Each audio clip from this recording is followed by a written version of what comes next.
Constructing your life is about much more than just building a bank account. Each week, join real estate entrepreneur and mindset coach Austin Linney as he interviews guests who are constructing their dream lives and impacting the world around them on a daily basis. If you're an entrepreneur or wanting to start a business, or you just want to hear motivating stories of how others have overcome the odds, you are in the right place. And now for your host, Austin Linney.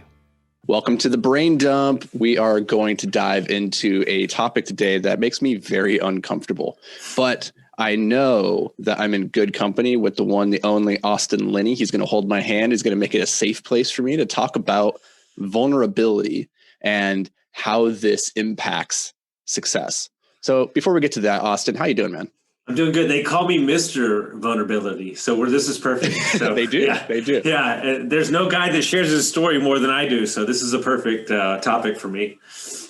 And that's exactly it. And the reason that I wanted to talk about this topic in particular today is because last week I was at an event. It was a kind of a leadership, influence, persuasive speaking event. And it was a 3-day thing where you go up there and you just bare your soul trying to become a more effective communicator.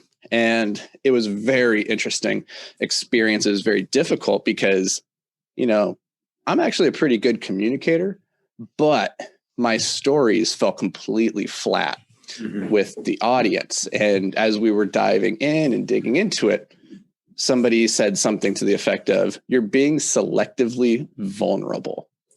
And I thought that was really interesting. And I was like, because at the end of it, they're like, selective vulnerability is not actual vulnerability.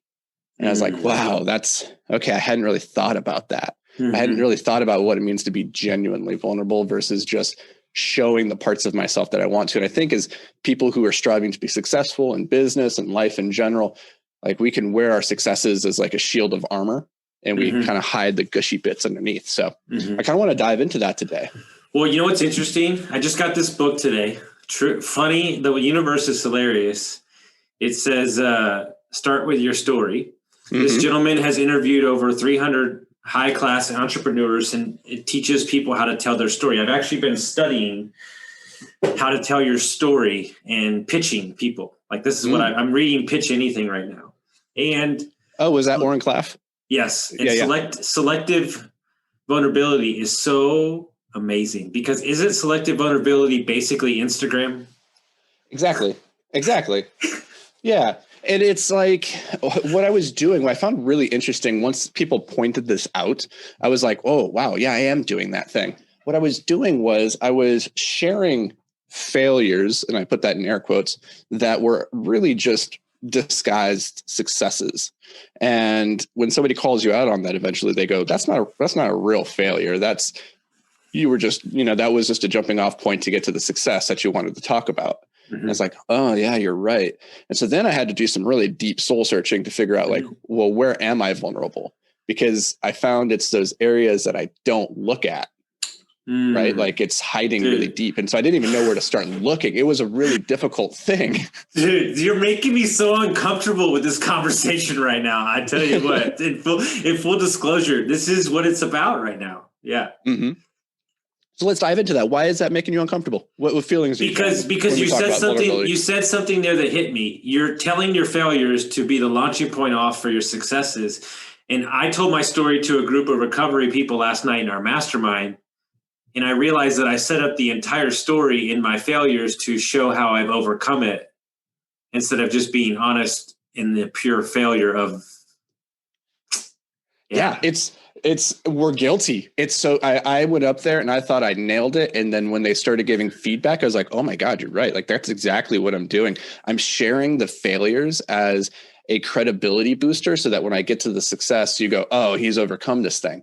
And I'm not really just sharing the failure for the sake of connecting. So then tell me, share. I'm going to learn something today. I'm very excited. So how do you share your vulnerability without setting yourself up to tell the good parts? I don't know, honestly. Like, I still really struggle with this. Like, if you were to say, Anthony, what's the biggest thing that you're struggling with right now? I would say it's this authentic vulnerability piece. And what I had to do in that event was I had to go to a place where I just shared 3 stories that had they didn't really tie to a success. They were just 3 like outright failures. And I've learned things from them, but they're things that when I think about them, I feel shame, I think is one of the emotions that I feel. And so those are the areas that I really quarantine off in myself. I said, we're not going to talk about, we're not even going to look at those things, because I could tie them into the narrative of success, but I'm still not comfortable enough with those stories to own them and realize like it's in those events in our lives where things just went really, really wrong. And there's maybe not like a big upside, not a big plus to it that we can really connect with people. Well, it's funny that you say that. My mentor, my coach, and my current girlfriend, can hit me with things that I get uber defensive on. Like I remember I was driving in Tahoe, just got divorced, or I was about to get divorced, and my mentor started asking me about my finances. And I like the rhino in me comes out, and he was like, obviously I'm not going to touch that thread right now because you're so there's a lot of aspects. You know what's funny that you say that? Friday last week, he just eviscerated me. Like the only way a mentor can do, like just fucking lit me up for 45 minutes, like about a bunch of different things. And he said, listen, 2 things are going to happen. You're either going to walk away from this and you're going to fucking hate me, or you're going to understand that I just gave you the biggest gift of your entire life. He said, because David Osborne did the same thing to me 2 years ago. And I sat with that for like 3 days. I have a tendency to talk a lot about what I'm going to do instead of just go do it. And I'm almost puffing myself up on aspects of not really what I've done. And so I had a meeting with a marketing guy. We had a nice talk on Sunday, and he said, I learned something. I want you to take it with you, and I want you to share it with you the rest of your life. You only talk about business and promote from results. You lead with results, and you don't lead with what you're going to do. You lead with what you have done. And I think a lot of times in life, to pertain to your vulnerability part, we talk about what we're going to do, or we talk about what we think we're going to do, instead of just saying, this is actually what fucking happened.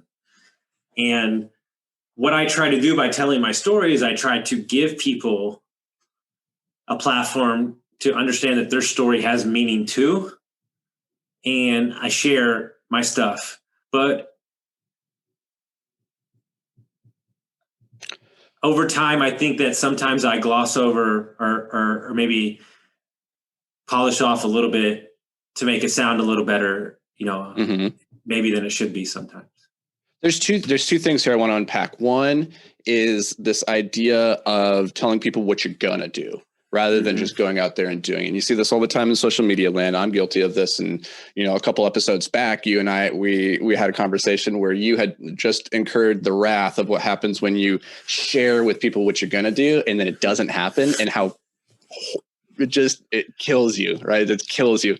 But what happens from a neurological level, and I think this is important to understand when it comes to talking about our goals, is you get a dopamine release when you tell somebody, I'm going to be a billionaire, or I'm going to build this big company, or I'm going to be a gold medalist in the Olympics. You have already given yourself that little bit of dopamine, because what has happened is now this person has associated you with that goal, even if you're never going to make progress towards it. On a very subconscious level, they go, oh, Austin wants to be a gold medalist in the javelin, therefore he's elevated in my mind. And this happens so subconsciously that we don't even realize it. But for you sharing that goal, you get that dopamine because you know that person's now associating. And even if you never make another step to progress towards your goal, you get that dopamine. And this is why people go on social media. They're like, I'm going to lose 30 pounds. I'm going to do this and this and this and this. And you're like, okay, you've been saying this forever. Like, and there comes a point where you just start rolling your eyes because you know that person's not going to do it, but they're still getting the dopamine because they think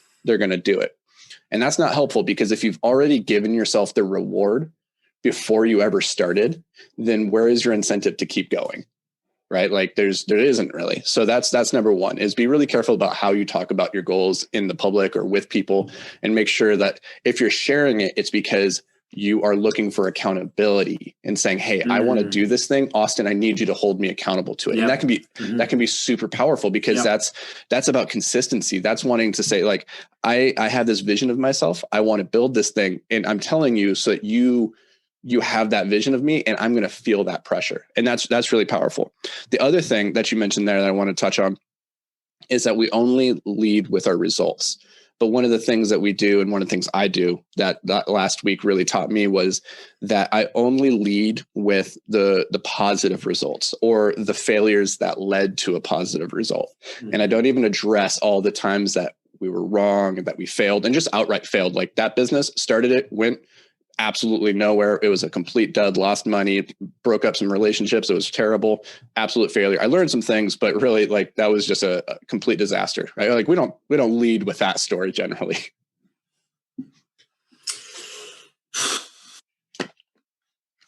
You know, my girlfriend asked me something last night. Here's what's fucking weird.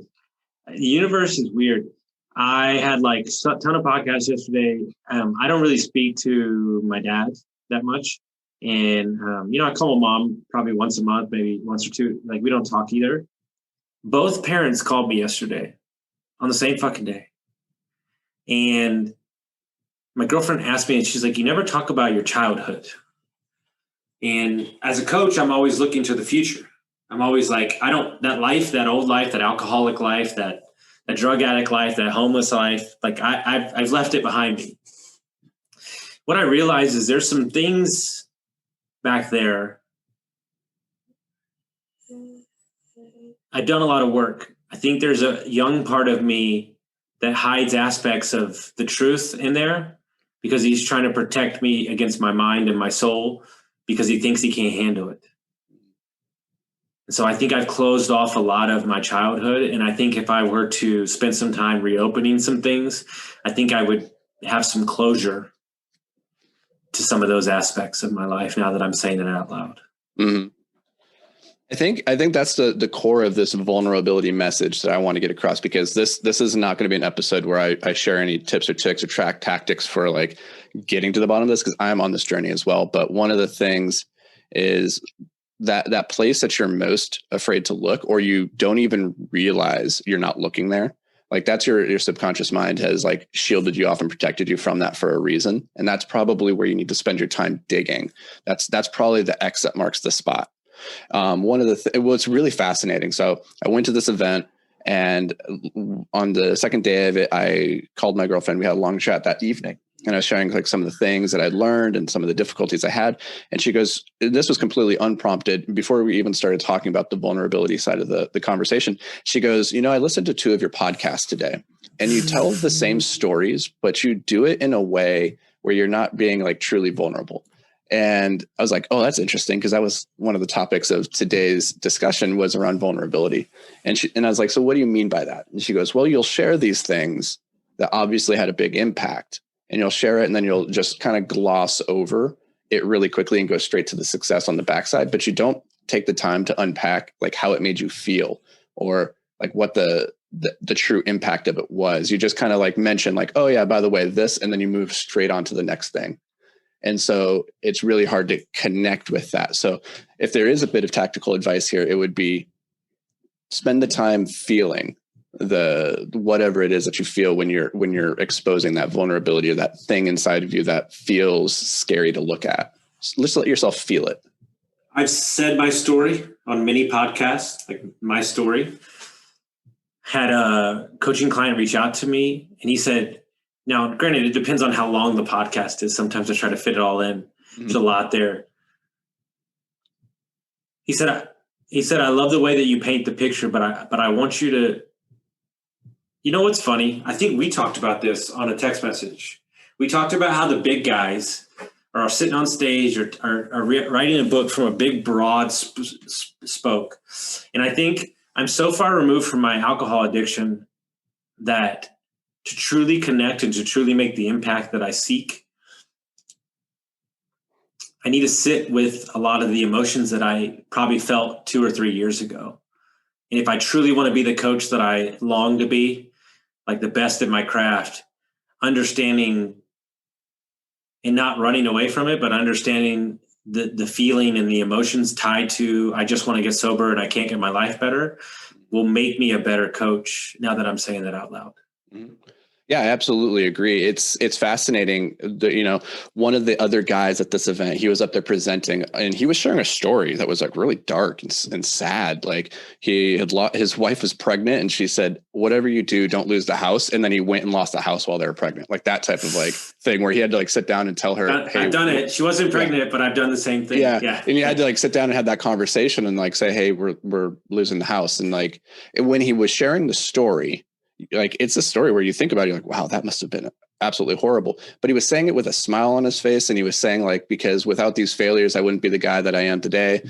And it rings so hollow because you're like, no, that sounds horrible. And he's like, if I had to go back and do it all again, I'd gladly do it again. And we're like, you would gladly go back and have to sit down with your pregnant wife and tell her that? Like, it just doesn't ring true. Mm-hmm. And so I'm all about this idea that our failures lead us to our eventual successes. I'm so on that camp, but we can't just gloss over, because with time and distance, we look at our failures and it doesn't feel as bad as it did at the time.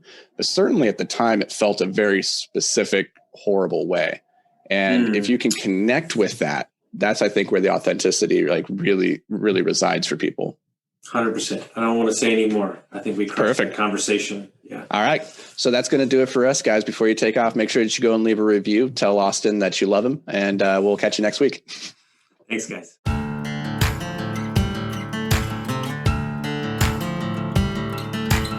Thank you for listening to Construct Your Life with Austin Linney. If you enjoyed this episode, be sure to rate, review, subscribe, and pay it forward by sharing with a friend.